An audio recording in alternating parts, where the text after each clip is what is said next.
واصف علی واصف فرماتے ہیں، سکون آپ کی ذات سے باہر کسی چیز کا نام نہیں، بلکہ اسی جگہ کے اندر خوش رہنے کا نام ہے۔ مولانا رومی فرماتے ہیں، فضیلتیں اللہ کی طرف سے ملتی ہیں، پھر اسی کی جانب سے تبدیلیاں ہو جاتی ہیں، اس لیے اس کے فضل پر جان اور دل سے سجدہ بجا لاؤ۔ توبہ وہی کرتا ہے جسے گناہ کا احساس ہوتا ہے، اور اگر کسی کو احساس ہو جائے کہ وہ راستے سے بھٹکا ہوا ہے تو وہی آہ بھی کرتا ہے۔ محبت اختیار کرو کہ محبت کی چاشنی سے کڑوی چیزیں بھی میٹھی ہو جایا کرتی ہیں، اور محبت کی تاثیر سے تانبے بھی سونے کے ہم شکل بن جاتے ہیں۔ یہ دنیا ایک لمحے کے لیے ہے، جس نے اس کو چھوڑ دیا وہ راحت میں ہے، اسے چھوڑ دے اور اس کے بعد فنا کا پیالہ پی۔ اس مردار کو کتوں کے لیے چھوڑ دے اور غرور کے شیشے کو چورا چورا کر دے۔ آپ فرماتے ہیں، میں نے خاموشی سے محبت کرنے کا فیصلہ کیا ہے، کیونکہ خاموشی کے ساتھ محبت کرنے سے دھتکارے جانے کا ڈر نہیں ہوتا۔ نفس اپنے سوا کچھ نہیں دیکھتا، جبکہ روح سارا عالم اپنے اندر دیکھتی ہے۔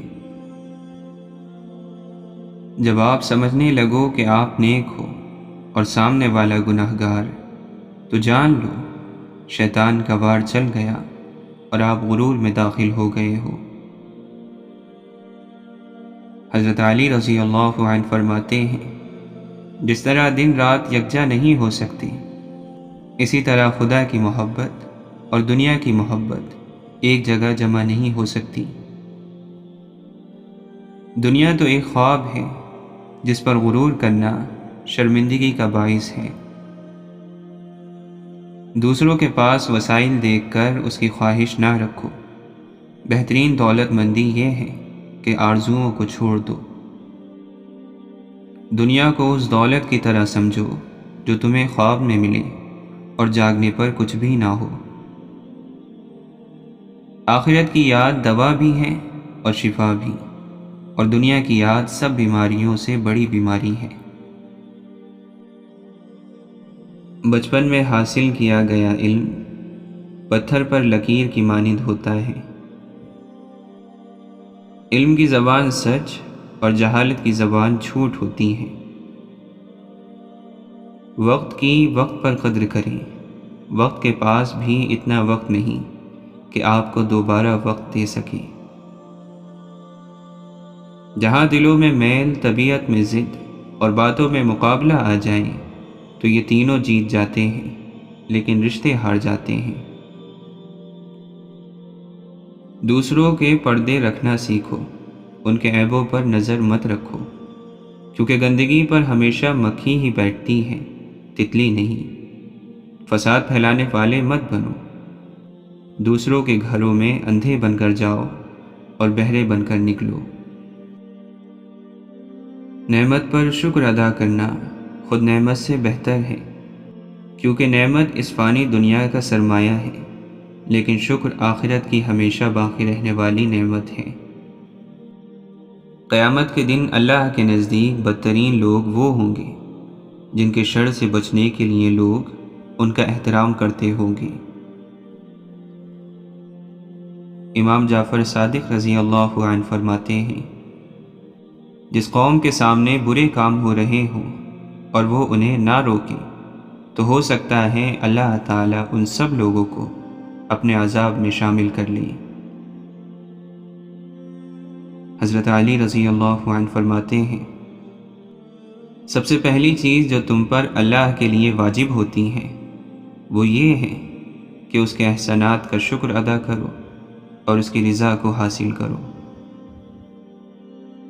مومن زندگی میں آخرت کا سامان جمع کرتا ہے اور کافر اسی دنیا کی چند روزہ لذتوں میں مگن رہتا ہے۔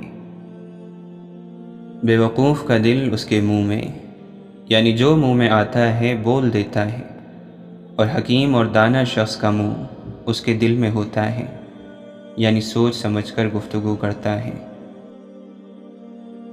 کم بولنا بڑی حکمت ہے، لہٰذا تم لوگ خاموشی کو اپناؤ، کیونکہ یہ ایک عمدہ خصلت ہے اور اس کا بوجھ بھی بہت ہلکا ہے اور اس سے گناہ بھی کم ہوتے ہیں۔ ہاتھ اور زبان سے برائی کو روکتے رہو اور جہاں تک ہو سکے بروں سے الگ رہو۔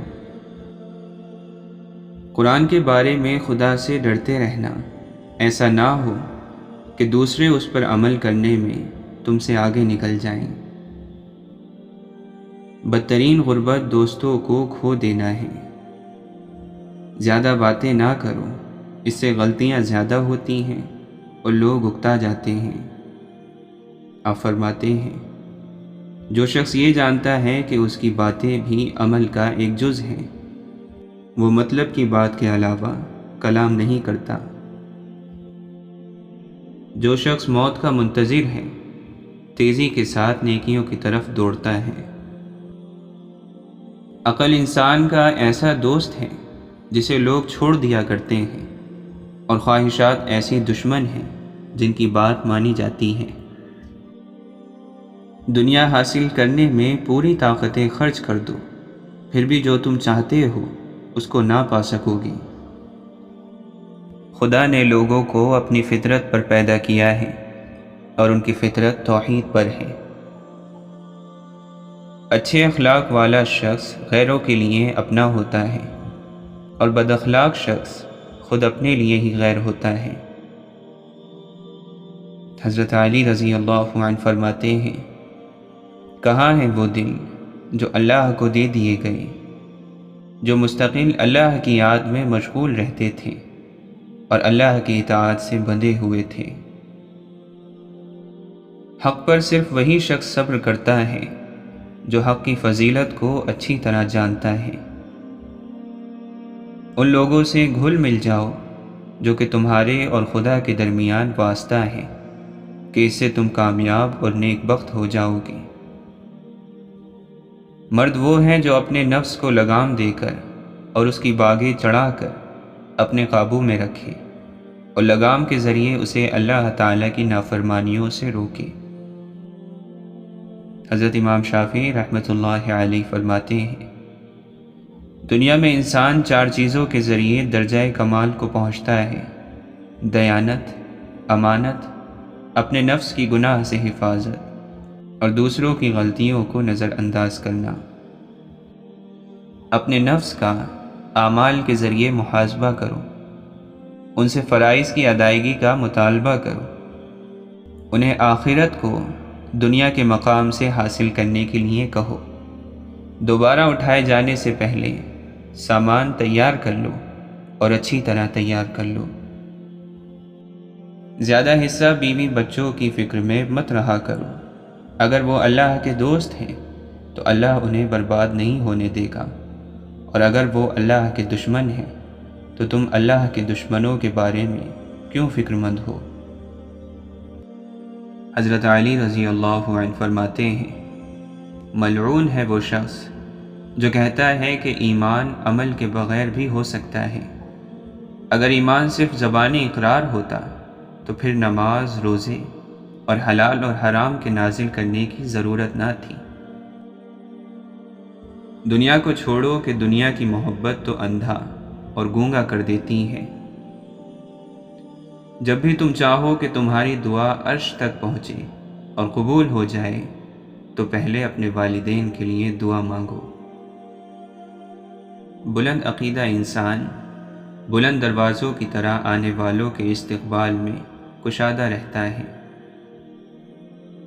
یقین مل گیا تو منزل مل جائے گی، یقین اپنے فیصلے پر اور اس کی عنایت پر۔ جو غلط کام تم سے ہو گیا اور اب تمہیں ڈر لگ رہا ہے تو اس سے توبہ کریں۔ اللہ تعالیٰ جب توبہ کی توفیق عطا فرمائے گا تو سمجھو رحم کر رہا ہے۔ توبہ اللہ کی طرف سے رجوع کا نام ہے۔ اللہ تعالیٰ اپنی رحمت سے پہلے توبہ کی توفیق عطا فرماتا ہے۔ انسان اگر نیکی نہ کر سکے تو توبہ ہی کر لے۔ توبہ آپ کو اللہ تعالیٰ کے قریب لانے کا ذریعہ ہے۔ واصف علی واصف فرماتے ہیں، اگر آپ کے گھر میں نیک لوگوں کا، نیک بزرگوں کا آنا جانا ہے تو خود بخود گھر کی دیواریں نیک ہونا شروع ہو جائیں گی اور بہت ساری غلط تصویریں اترنی شروع ہو جائیں گی۔ آپ کے گھر میں بزرگوں کے 2-4 چکر لگ جائیں تو آپ کے گھر کے قصے بدل جائیں گے۔